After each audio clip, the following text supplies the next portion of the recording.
2019 সালের 9 এপ্রিল আমাকে ঢাকার কল্যাণপুর থেকে কিছু অপরিচিত লোক, যারা মানে সিভিল ড্রেস পরা লোক, আর 7-8 জন লোক হবে, তারা আমাকে আমি ওখানে যাওয়ার সাথে সাথে একটা জায়গায় গিয়েছিলাম কল্যাণপুরে, যেখানে একটা সোনালী ব্যাংক আছে দোতলায়, ওই বাস স্টেশনের পূর্ব সাইডে ফুটওভার ব্রিজটার কাছাকাছি জায়গায়। তো ওখানে যাওয়ার পর আমি গেটে ঢোকার পর আমাকে একজন নাম ধরে দেখেছিল, মাইকেল ডা বলে। তারপর আমি তাদের দিকে তাকালাম, সাথে সাথে আমাকে 2-3 জন লোক কলারে ধরলো বা হাতে ধরলো, এভাবে কোমরে বেলে ধরলো। তারপরে একজন লোক মানে গাড়ির জন্য ফোন দিল, বললো তাড়াতাড়ি গাড়ি পাঠান। সাথে সাথে একটা গাড়ি চলে আসলো, সাদা মাইক্রোবাস। তারপর ওখানে আমাকে তুলে ফেলা হলো, মানে 4-5 জন লোক আমাকে একটু আড়াল টাড়াল করে, যেন লোকজন কম দেখে ঠিক মতো দেখতে না পায়, এভাবে খুব তাড়াতাড়ি গাড়ি তুলে আমাকে নিয়ে যায় কল্যাণপুর থেকে। মানে গাড়ি তোলার সাথে সাথে আমাকে ওই হ্যান্ডকাপ পরিয়ে দিল, তারপর চোখ বেঁধে দিল কালো কাপড় দিয়ে।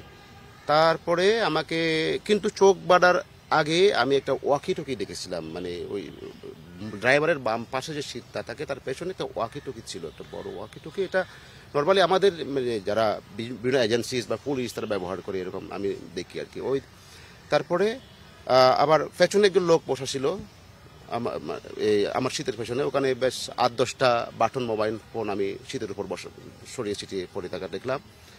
তারপরে ওখান থেকে কোথায় নিয়ে গেল তা তো আমি জানি না, কমপক্ষে আমাকে 40-50 মিনিটের মতো একটা ড্রাইভ করে একটা জায়গায় নেওয়া হয়। ঠিক এভাবে নিয়ে গিয়ে ওখানে একটা টাকার পর আরেকটা জায়গায় ট্রান্সফার করা হয়। ওখানে আমি ছিলাম যে 5 বছর, প্রায় 4 মাস পর্যন্ত। তো ওখান থেকে আমাকে গত হ্যাঁ, ওই জায়গাটা কিন্তু অনেক বড় জায়গা মনে হয়েছে আমার। ওখানে আমাকে বেশ কয়েকটা জায়গায় মানে নিয়ে যাওয়া হয়, এমনকি রুম চেঞ্জ করা হয় সেখানে বেশ কয়েকটা রুমে। তো আমাকে 3টা জায়গায় 3টা ভবনে রাখা হয়, মানে 2টা ভবন। নির্যাতন করা হয় আপনাদের? নির্যাতন বলতে গেলে আমাকে কিন্তু জিজ্ঞাসাবাদ করেছে তারা অনেক দিন পর্যন্ত, প্রায় 1.5 মাস পর্যন্ত তারা জিজ্ঞাসাবাদ করেছে। মানে তারা প্রথমে ওখানে নিয়ে যাওয়ার পরপরই আমার কাছ থেকে একটা লিখিত নিয়েছিল, যে আমার নাম, ঠিকানা, আমার পিতার নাম সব একটা শর্ট বায়োগ্রাফি আমার কাছে নিয়েছিল। আমার একেবারে শেষ পর্যন্ত শর্ট বায়োগ্রাফি একটা লিখিত দিতে হয়েছে আমাকে। এরপরে তারা আমাকে ওই বিভিন্ন বিষয় নিয়ে জিজ্ঞাসাবাদ করে, বিশেষত আমাকে শেখ হাসিনা যে 2013 সালে খাগড়াছড়িতে একটা সমাবেশে গিয়েছিল, নির্বাচনের সমাবেশে। তো ওই সমাবেশের দিনে একটা আমাদের ছাত্র সংগঠনের ছাত্র পরিষদের একটা অবরোধ ছিল।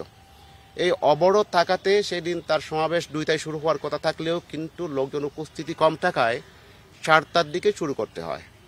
তো ওই সমাবেশের দিন শেখ হাসিনা সে যে পাবলিক মিটিংয়ে বক্তব্য দেওয়ার সময় বলেছিল যে আজকে যারা অবরোধ দিয়েছে তাদেরকে আমি দেখে নেব, একেবারে এইভাবে এসে বলছে, তাদেরকে আমি দেখে নেব, মানে এভাবেই সেখানে বলে আসলো। সেটা এখন পত্রিকায় বা বিভিন্ন এখনো আছে সেই তার যে ওই রিপোর্টগুলা। আপনি কার কার বিরুদ্ধে অভিযোগ দিয়েছেন? হ্যাঁ, যেহেতু সে তার, আমি মনে করি তার যে প্রতিহিংসার মানে আমি শিকার হয়েছি, বা আমি প্রধান আসামি হিসেবে তো শেখ হাসিনাকেই আমি দায়ী করব, মানে আমার গুমের জন্য। এবং সে এবং তার সাথে যারা আরো জড়িত ছিল এবং তাকে যারা সহযোগিতা করেছে বা তার সাথে যারা এই গুমের সাথে জড়িত ছিল, তাদের বিরুদ্ধে আমি অভিযোগ দেব। এবং সেটা যখন আমি অভিযোগ দেব তখন আমি এসব আপনার সামনে বিরুদ্ধে কথা বলেছেন বা আওয়ামী লীগের বিরুদ্ধে, এই কারণে আপনি গুমের শিকার হয়েছেন মনে করেন?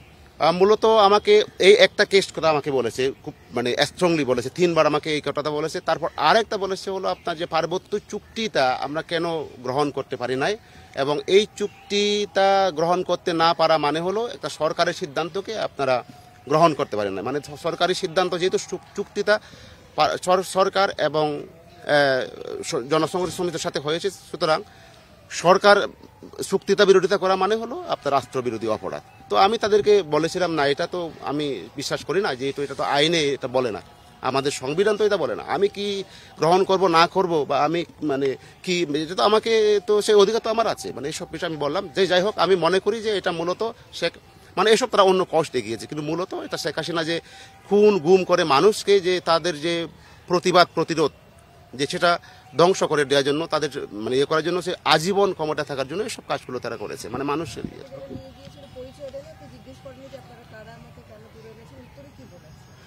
তারা তাদের পরিচয় দেয় না।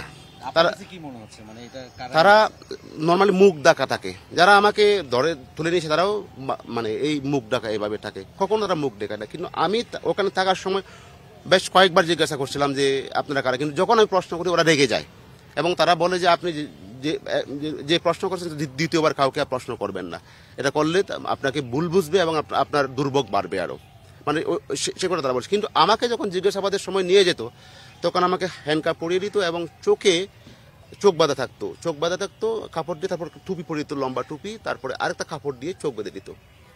তো এভাবেই জিজ্ঞাসাবাদের সময় নিয়ে যায়, কিন্তু ওই তাদের পরিচয় আমাকে দেয় না। কিন্তু যখন আমাকে নিয়ে যাচ্ছিল গাড়িতে তখন একজন লোক আমাকে তার পরিচয় দিয়েছে, আমার নাম গুণধর রায়।